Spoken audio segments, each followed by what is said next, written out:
Ano pangalan mo? Ha? Yestin? Yestin? Oh, shoutout Yestin.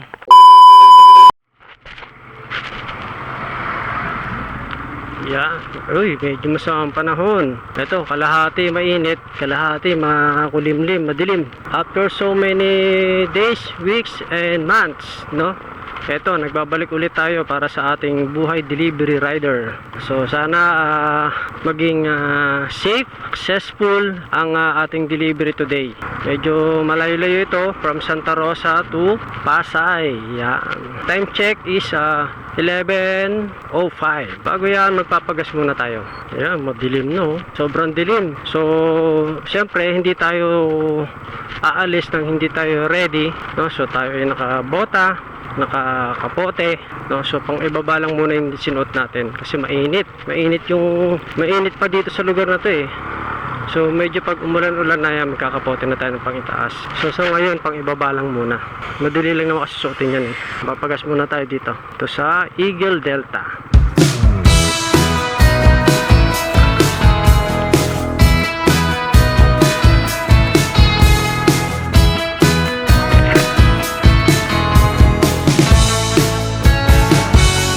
Magkano ba yung gas ngayon? 69.60.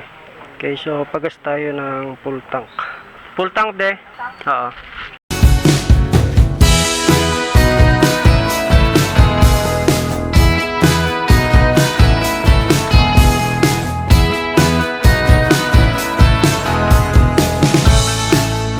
So 135. Go. Let's go.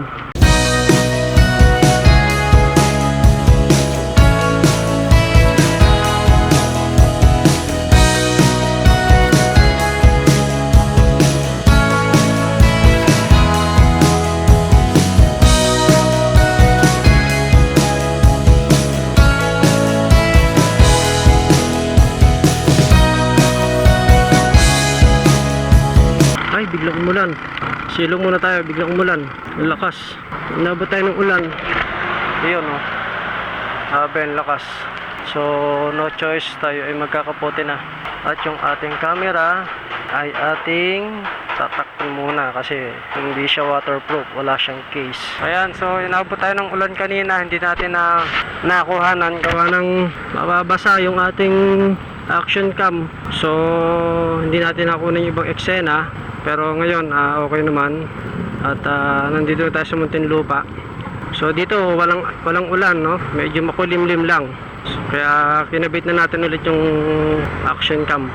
So yun, malakas ang ulan dito sa bandang dinaanan natin dito sa may pag-alis natin ng Santa Rosa hanggang San Pedro. Umuulan doon. Ang daming nakamotor, no? Mas marami pa kami kaysa mga nakakotse. Wala na pala tong Pure Gold dito, tsaka Jollibee. Oo, ano kayo ipapalit dito? Kung nirenovate. Oy, speaking, tumaas na naman ang gasolina, no? Sa totoo lang, yung gasolina natin, mabilis magbago ang presyo. Ang mahal. Ay, naku, mapapaaray ka na lang talaga. Kaya sa pagdi-deliver o yung mga nagpapadeliver, nagpapasalamat kami doon sa mga nagbibigay po ng tips, yung mga sukle na binibigay nyo na lang sa amin kasi nga napakalaking tulong niya kahit pa barya-barya lang yan. Pag pinagsama-sama namin yan, di ba? Makakabili na kami ng gas para sa aming motor. Talagang malaking thank you po dun sa mga nakakaunawa at nakakaintindi. Kahit na minsan, no, napapanood natin, minsan inaaway yung rider, no? Minsan yung isa pa nga, yung malala, yung sinuntok, yung sabog yung uso, di ba? Akala ko nung una vlog lang yun eh, kasi uso ngayon yan, yung nagbablog kunwari tapos pag-aaway para mag-trending, di ba? Grabe yung nangyari sa rider na yun. Talagang tulo yung dugo niya eh. Diba? So sana naman please, wag naman sanang ganun sa mga rider. Intindihin at unawain na lang naman natin sila.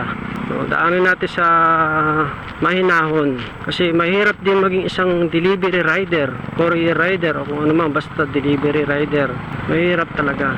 Tulad nito, patatapos lang ng malakas na ulan, pagdating mo ng Muntinlupa, napakainit, diba? Para mas hindi ka malate dun sa iyong kausap na customer, tuloy-tuloy ka na lang sa pagdadrive. Mamaya ka na lang magtanggal ng kapote, diba? Sayang din kasi yung oras o yung minuto. Pag nandun na tayo, tsaka na lang tayo magtatanggal ng kapote. Kasi malay mo, bigla pang umulan, titigil na naman tayo. At least eto, dire-diretso na kahit suot natin yung kapote. Yun nga lang, sa ibang lugar, talagang pagtitinginan ka kasi napakainit tapos nakakapote tayo, diba?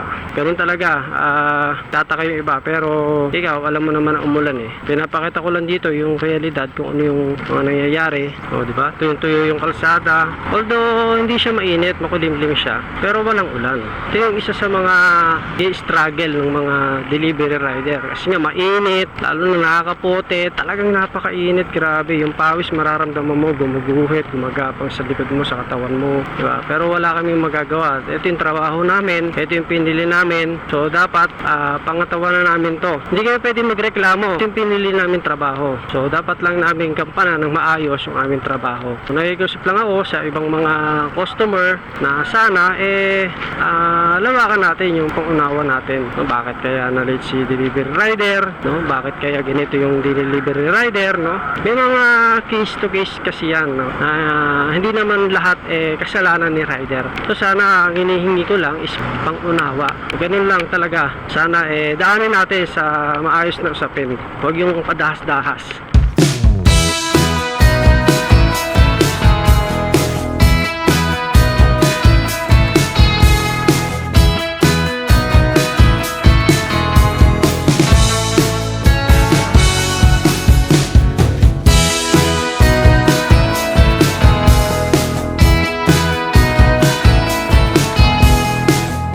Doble ingat lang tayo sa tapos makikiraan tayo sa mga kotse na nasa gilid natin para respeto na rin sa kanila.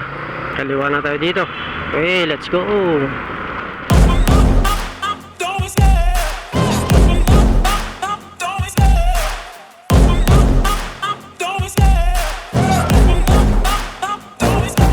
Kakanan na tayo.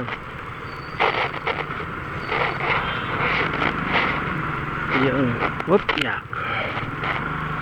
St. Francis Street. Uy, happy fiesta. Actually, itong lugar na to ngayon ko lang napuntahan eh. So, ito yung mga ito yung isa sa mga na-miss ko. Yung mga excitement, yung thrill, no? Yung kalsada na akala mo may lulusutan ka pa ba o wala. Diba? Ito yung mga nakaka-excite. Ito yung mga nakaka-miss talaga. Sa totoo lang, ngayon ko lang itong napuntahan. Matagal lang nagde-deliver dito sa Pasay, pero itong looban na to walang nadaanan. So, enjoy lang natin. Kahit na kinakabahan tayo, enjoy lang natin. Kasi papasan din at tatapos din to, madideliver din natin to ng maayos. Kaya kailangan lang natin magtanong-tanong kung medyo naliligaw na, no? Ganun lang naman talaga eh. Kaya yung mga gusto mag-deliver dyan, kailangan malakas ang loob mo, hindi ka mahihiyain. So tingin ko ito, may labasan naman to eh. Sa totoo lang, hindi ko alam kung nasaan ako, basta alam ko nasa Pasay ako. Bago sa mata ko yung kalsada na to eh. Kaya mabuti na lang, meron tayong mga apps na Waze, Google Map, diba? Yung Petamap. So gamit ko nga pala ay Petamap. Ngayon, pag wala talaga, minsan Waze, pag hindi niya malocate, Tagalog version naman siya. Pero yung Petamart, English version, wala siyang Tagalog. Di katulad ng Waze, may Tagalog talaga. Dito, medyo siguro magtatanong-tanong na tayo. Pag nakita natin yung barangay, tsaka yung street na hinahanap natin. Hahanapin na lang natin yung number ng kanyang bahay. So, check muna natin dito. Number 7.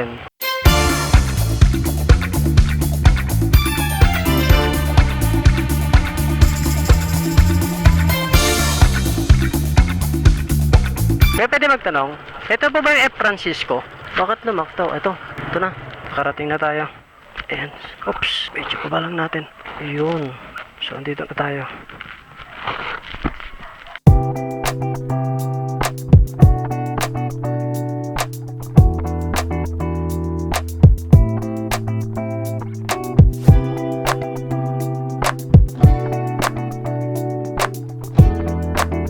Pangalan mo? Ha? Justin? Justin? Oh, shoutout Justin. Pag may time ka, check mo na lang. Yes, salamat. Sana masundan tayo ni Kuya Justin, no? Para dagdag sa subscribers natin. So ayan, pabalik na tayo doon. Ay deliver natin ng maayos yung ating item. Salamat sa mga sumusuporta, walang sawang nanonood ng aking video at sa mga ating subscribers, no? So lagi po kayong mag-iingat and God bless po.